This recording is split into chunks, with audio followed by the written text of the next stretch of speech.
Welcome to Clarity Quote to Cash podcast. I'm Karina, your host today. My guest is Mitchell Clark, product manager at SAP. He has 20 years of experience in discrete manufacturing, last 6 years mostly with a focus on ML, machine learning technologies. Many of the current initiatives in digital transformation are focused on intelligent automation. AI technologies can help manufacturers optimize their production processes by introducing them to collect and analyze big amounts of data in real time. AI in supply chain can predict demand and optimize inventory levels. AI-powered sensors and monitoring solutions can help companies track their shipments. AI can also be used in predict future emissions level, allowing companies to plan and implement strategies to reduce emissions before they occur. AI technologies have the potential to change the way that product configurations are designed, manufactured, and sold, enabling businesses to offer highly personalized products to their customers faster. Mitchell, happy to have you on the show. Before we start, I'll let you introduce yourself.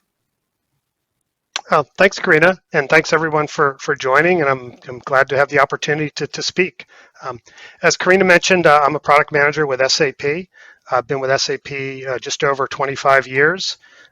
Started off doing consulting, implementing our various ERP solutions, then moved into product management and solution management, and over the bulk of the time, as Karina mentioned, I've been engaged with the discrete manufacturers, especially in the area of industrial manufacturing.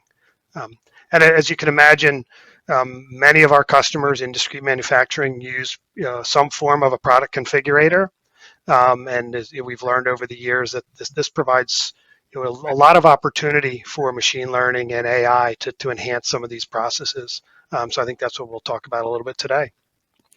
Right, so the purpose of this episode is to identify the needs for using AI in product configuration, where and how to start implementing AI, whether AI can lead to job loss and replacement of people, and the future of AI in the world of configurable products. So, Mitchell, what is the challenge facing manufacturers in product configuration? Why there is a need of AI? So I think the challenges are probably numerous, but if we hone in on those that are probably most applicable for machine learning, I think one is really around time to market for the products.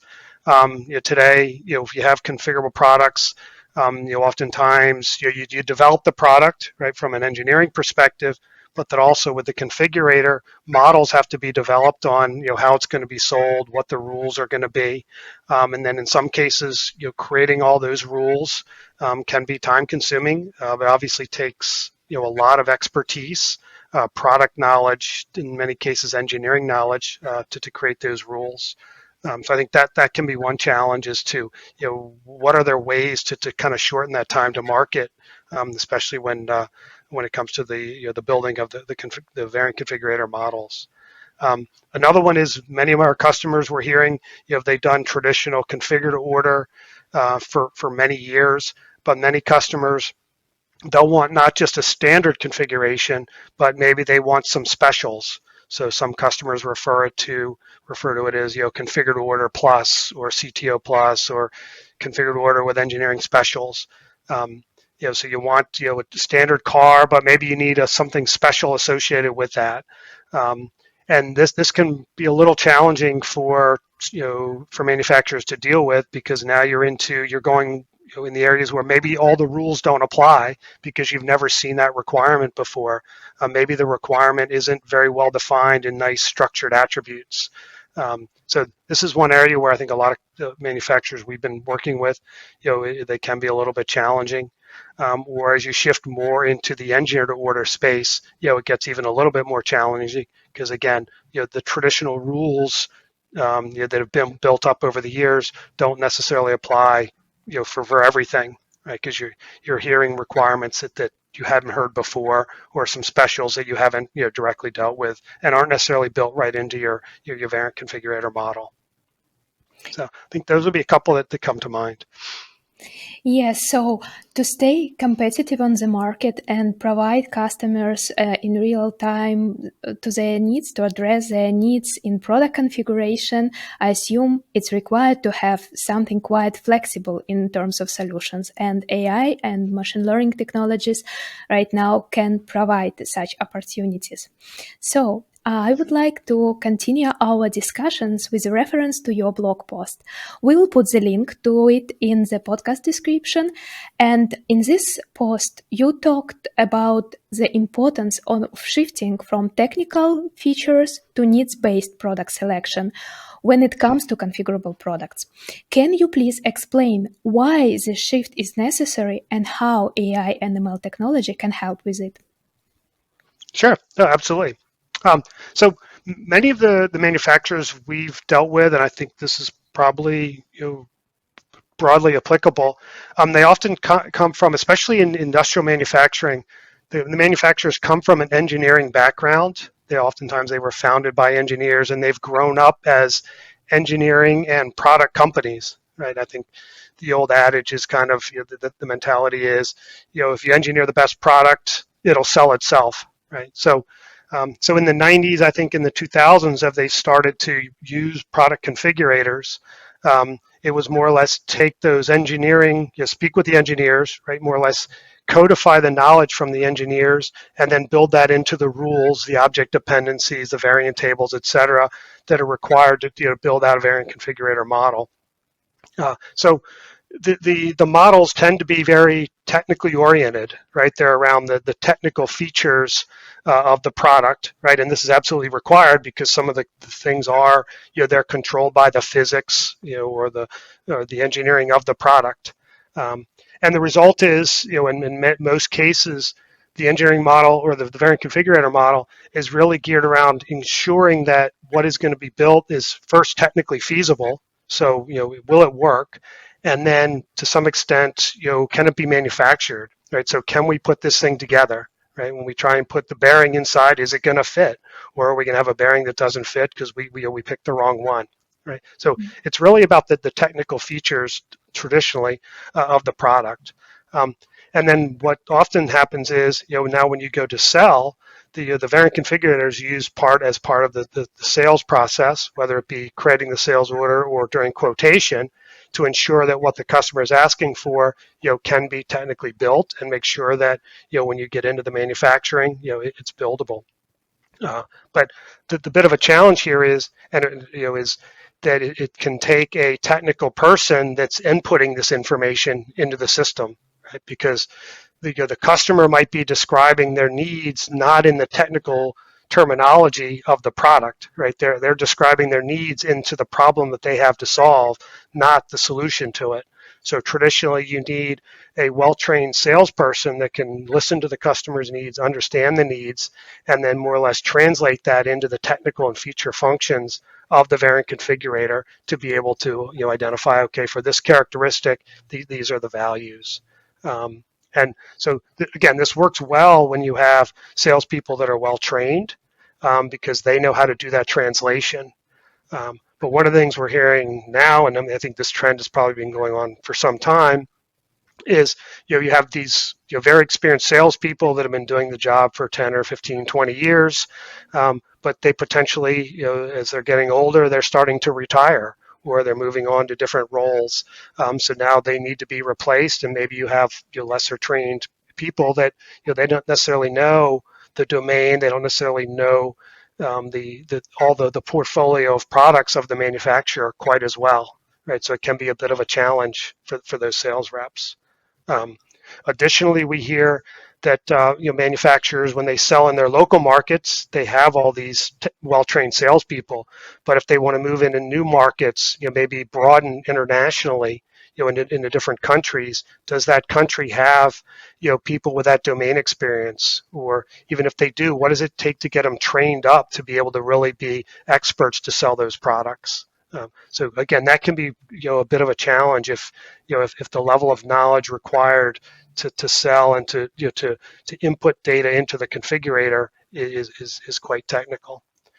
Um, Another trend we're seeing is this notion of historically, if you had a very much of a sales rep driven process, or maybe you're selling through your own sales reps, or maybe you have dealers and distributors. But now with the whole notion of e-commerce, right, you have this idea that, can this product be sold on a commerce site? And many manufacturers do this very well with spare parts because it's relatively straightforward. But now if you want to sell more complex configurable products on an e-commerce site, where the customer themselves are expected to be able to make those selections, then it gets even harder, right? Because the sales rep maybe is not even in the process. So now you have a customer looking at these configuration models, which are very technical, and try and figure out, okay, well, I'm looking, maybe I'm a warehouse manager, and this is the example I used in the blog. And I need a fork truck to move pallets around in my warehouse. Right. So that warehouse manager knows a lot about the warehouse. They know a lot about the pallets and things like that. Maybe they don't know so much about a fork truck, but now if they come onto a website and the attributes and the configuration is really geared around the technical attributes of the fork truck, they might struggle a little bit, and then oftentimes they'll pick up the phone and call the sales rep and say, "You'll help me out here." But if moving forward, the questions, if you will, that are being asked to that, say, that warehouse manager, even on the e-commerce site, can be more, what are the needs, right? Well, how big is your warehouse? How heavy are the pallets? How wide are the aisles in your warehouse? And then let the system from there figure out, okay, what's the right fork truck? How should it be configured? Right. So this is kind of what we're looking at in terms of this shift from the technical attributes of the product to more of the needs, the job to be done, which is really the customer or the buyer's perspective of the problem that they're trying to solve. Yes, so it seems like a bridge between the customer wishes and needs in their language to the technical feasibility and how manufacturers can produce, what they can produce. And also I see that it's significantly streamline all the process, starting from the design of the product, what and how customer wish to configure, to the end where you need to identify where and how to store this product and all the production line and technical standards that we can have different in different countries. Like if to compare standards in America or in Europe, they can be completely different. And also, it's an important point that you raised here also in regards of onboarding process for new employees. We can, as customers, easily onboard new sales representatives to work with the customers without any prior deep learning about technical standards and how to configure these products, because suggestions, predictions, different hints, they can simplify and support this process. Very insightful. So as we touched already sales process, I would like to continue. And my next question will be, some people may be skeptical of using AI technologies in the sales processes, fearing that it could replace humans. So how would you respond to this concern? Yep. I think it's absolutely a valid concern, right? I think this has been fears we've heard over the years, in different capacities, right? I think when variant configurators first came out, right, there was probably a fear that all the engineers were going to be replaced by variant configurators, right? That we'll just basically capture all their knowledge, ask them all the questions, and then put it in the rules, and then we don't need the engineers anymore, right? And I'm not sure that really came to fruition, right? But certainly the expertise or where the expertise of the engineers was needed did shift a little bit, right? So I think, at least in the configurators, it came from, okay, now for every, one of those hundred or thousands of orders that we get, right, the engineer doesn't have to look at every one of them, right? Like maybe they had to do in the past. So maybe let the configurator can handle those that are standard, and now the engineer gets to focus primarily on the specials or the engineer to order. right? I think we're going to see the same thing with machine learning, right? It's, there's certain things that machine learning and AI is very good at. There's other things that maybe it's not best at, right? So I think a lot of it is going to be let the let the people that traditionally were doing some of these things shift to higher value, type of focus areas. So I think what we might see is, the monotonous, handling all these orders, um, you know, again, where maybe the sales rep had to be involved to translate some of this stuff. Maybe some of that can be done with the machine learning, and then now the well-trained salespeople are really focusing on more of the engineer to order, some of the project-oriented stuff, which traditionally, at least from what we've been hearing, that's where the higher margins are anyway, right? So for your standard traditional configure to order, oftentimes it's more of a volume business, with slightly tighter margins. So maybe if you don't need the sales rep involved in all of those sales cycles, right? Maybe the machine learning can help generate the quote, determine what the lead time is, determine what the best price is, maybe without the involvement of the sales rep, or maybe they just come in and validate it to make sure, at least initially, that what the machine learning is predicting is feasible and is accurate. And then the salespeople can focus on those specials, right, or the engineer to order, the stuff that's just maybe too big or too broad for the machine learning.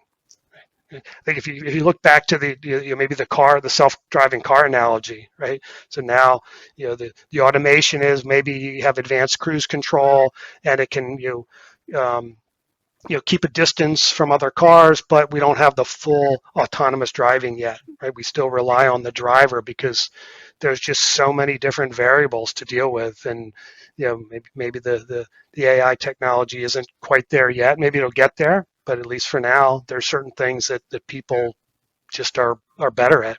And I think that'll probably be the same for at least the foreseeable future. Yeah, definitely. There are still requirements for human in the loop for validation of configuration of the final results provided by ML technologies. And also, it's important that these technologies such as AI and ML, they can simplify manual, let's call it like monkey jobs that we do on a daily basis, and that can be error prone and can take a lot of time to complete the quotation, to configure a lot of items. And at the end, sales representatives, they can do their real job. They can sell, they can generate ideas how to improve sales process, they can generate ideas how to reach out more customers, new potential customers, if they have such instrument as ML and AI suggestions, recognitions inside of their solutions that they use for sales processes. Yep. All right. Also, and just to add to that, I think that's a great point. Also, I think some of it also is being driven by the customers themselves, right? So I think the traditional sales cycle of if and I'm an engineer and I need a pump, I'm just going to pick up the phone and call the sales rep and I'll just explain everything to them and let them figure it out. We're hearing that even the customers don't necessarily want to interact that way. And I think Amazon and some of the other tools like that have kind of changed the way people want to buy. And just because you do it that way at home, when you get to work, some of those patterns can be the same, right? So we're hearing that many engineers or whoever the buyer is, right, with a warehouse manager, whoever it happens to be, they might go onto the website and they'll kind of learn as much as they can on their own.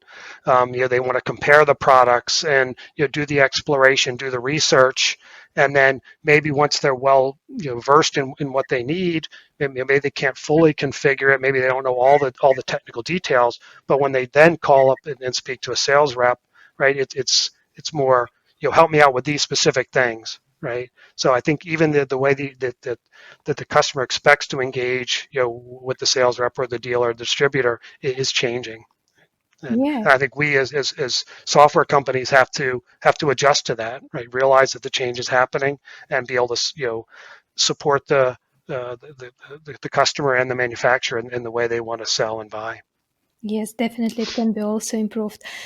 And you mentioned that these technologies right now probably are not there to work without people, like still validation is required. And my next question will be, what do you see as the future of AI and ML technologies in the world of configurable products? Hmm. Yep. So as I think I mentioned before, I think there's huge opportunities. Um, I mean, some of it gets into, we kind of break down the whole process into kind of the design time, right? This is kind of the building of the models, whether it be machine learning models or variant configurator models, right? So, and then there's the runtime, right? Which is kind of the part where the customer is interacting, they're doing the buying or they want to get the quote, right? So on the design time, I think there's opportunities to streamline some of that, right? So instead of having to do, a ton of work to write all these rules, right? Are there new capabilities like generative AI where a business user can say, I want a rule that does X, Y, Z in kind of natural language, and then the system can automatically generate a rule or generate a variant table or whatever is required, kind of the technical object underneath to enable that. So I think there's certainly opportunities there. Some of the use cases we've also looked at are, once the variant configurator models have been built, can we use machine learning to help validate them, right? So maybe we can train a model using the experts and then use that to validate the variant configurator models that have been built by others. So I think a lot of it can be done, in helping to build out the models, and this helps with that time to value.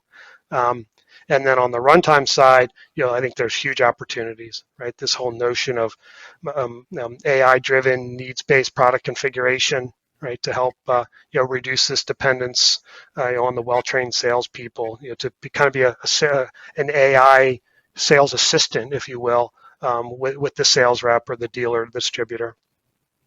So certainly in that area. Also, I think the natural thing is to think about the traditional configure to order. And there, we know rules in many cases work quite well. The configurators today can work very well.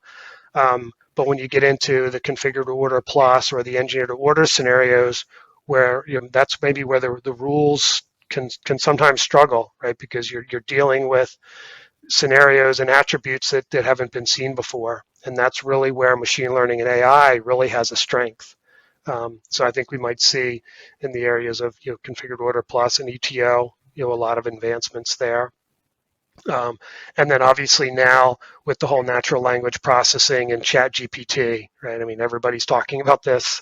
And I think there's huge opportunity there to, really shift the way, you interact, not just with the configurators, but business systems in general, to engage more using natural language instead of, a GUI with a bunch of drop downs, right? So, I mean, imagine if um, you maybe have a chat bot and you say, give me a quote for a pump that can pump 250 gallons a minute at 50 psi, and it's going to be outside in a marine environment. Recommend the best pump with the best price and tell me what the lead time is going to be. And oh, by the way, what is the CO2 footprint? Right. So I can describe it that way in natural language, and the system can interpret that and come back and say, yep, you want pump XYZ. It's going to be $3,000. The lead time is going to be 8 weeks, and and you're off. Or maybe you submit an email where you just described what it is in natural language, or you have a proposal document, right, in a PDF or whatever it is, right? You just submit that, and then the natural language can kind of tease out the technical attributes or the requirements, and then feed that into to some form of configurator, and then give you the answer back. So I think there's Considering how lots of opportunities. I agree. Considering how fast these technologies right now evolving and how fast user adoption is, we can see a lot of potential for technologies. And I also like that you bring here a topic of ChatGPT and how we can use in general generative AI to communicate with our quotes as a sales representatives. We can ask questions like, please provide me some examples of the best fit of product configuration for this specific customer request, or we can ask about like what is an expirational date of the quote number, something. So any questions can be can be done in this generative AI conversations with solutions. And I definitely also see here a big potential for business processes improvement and experience of employees that are working in manufacturing industries or any industries. But coming back to real time, we just tried to predict the future and see what will happen in the future. In our days, for companies that are just started to explore the use of AI and ML, what advice would you give them? Yep. So I think we hear that question quite often. So I'll start with the most important thing and then bring up some other ones. I think the first thing is start with the high value or the business process, the problem you're trying to solve, right? I think we oftentimes we want to come at this from the technology. We get enamored with the technology. It's great to talk about all the ML models, all this other stuff. But unless you're really at the end of the day adding business value, solving a problem that really is a valuable problem to solve, it doesn't really, it's wasted effort, right? It's really you got to be solving a valuable problem, not just proving that that the ML works. So I think the main thing is starting with the use case, making sure one, it's a high value use case. Is it a problem that really needs to be solved? If you solve it, is it $1 million problem or is it a $2 problem, right? And then get the right thing. And then is machine learning really the right technology to solve that? ML and AI I don't think is the answer for everything. Right? I think there's certain cases where a rules-based approach works better, right? It just, under certain circumstances, it's rules-driven. You know exactly what the response is going to be. It's been validated typically. So there are cases where rules just works better. There's going to be other cases where a person can do it better, right? So I think it's really from the use case, figure out, okay, is it worth solving the problem? And then if we solve, should it be solved with AI and machine learning, or maybe it's a combination of machine learning and AI with the rules. Right? And this is one thing we're exploring right now, is to say it doesn't have to be an either or. Right? Maybe it can be a combination of the rules with the machine learning, and maybe also with the people. Right? I mean, imagine if you got a request for quote in, and there's certain things, maybe the machine learning and say, yep, I think this is the recommendation I would make. But if I'm less than 80% sure, maybe I'll pass that off using workflow or whatever to the engineer and let them review it. Right. So again, I don't think it has to be either or. It can be complementary, and let the tool work where it works best, and let other tools work where they work best. So I think that's one thing. I think another is, AI, it's not magic, right? I mean, it's there's a lot of technical stuff around it, but at the end of the day, it's not a magic black box. So maybe start off small, kind of get your feet wet with some basic, basic use cases, you will, and then grow from there. So a couple suggestions. Yeah, your recommendations about the questions that customers who are on the journey of starting usage of AI technology in their landscape, you recommended what to ask. I definitely support you here.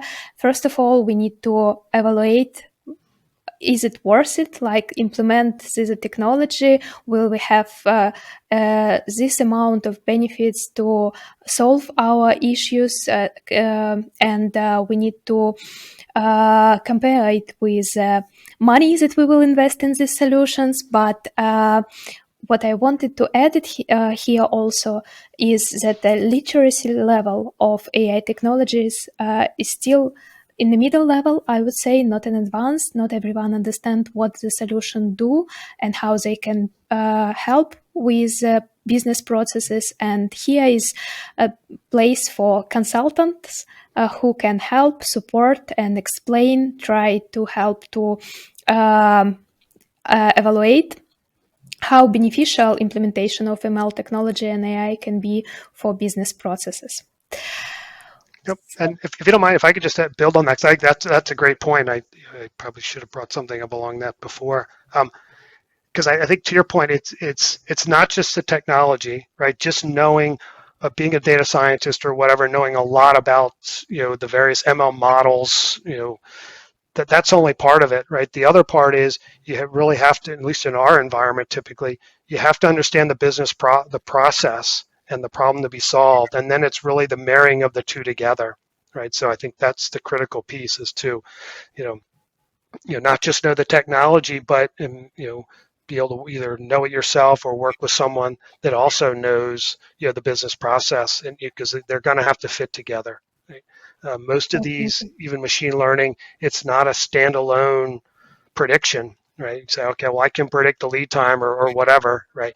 It's of limited value if it's by itself. How does that fit into the broader process, whether it be a configure, price, quote, or a manufacturing process or whatever, right? It's tends to be very process driven. So you have to know how it's going to fit and what system is it going to integrate with, right? Because many of these processes are going to be executed in some kind of business system, right? So even if you can generate the result, where is it going to go? Is someone going to have to then manually key that into another business system, or is there already an integration or something where it just kind of natively flows into the broader business process?